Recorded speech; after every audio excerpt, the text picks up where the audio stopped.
This is day 2 of transforming my son's room. Say hi, Cohen. Hi. The problem is, we don't have any money. What we do have is resourceful creativity. There we go. Here, get started. You know what to do, right? The room. We'll measure the room. Why do you think you'd need to measure the room? We're measuring so we can know the space and the dimensions. Why would we just know the dimensions?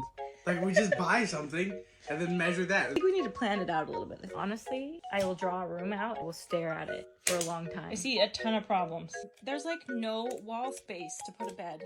But you didn't have to draw it. You know that? We've just spent the past 2 hours Long time. measuring the room and making decisions. After changing this drawing a ton and sketching this out and deciding that looked bad. I sketched it out. That helped you see what I was saying. Yeah, but by yourself, you don't need it. I think we're just gonna have to agree to disagree on this one. I'm pretty sure having drawings is an important step. Maybe It is. you decide at home.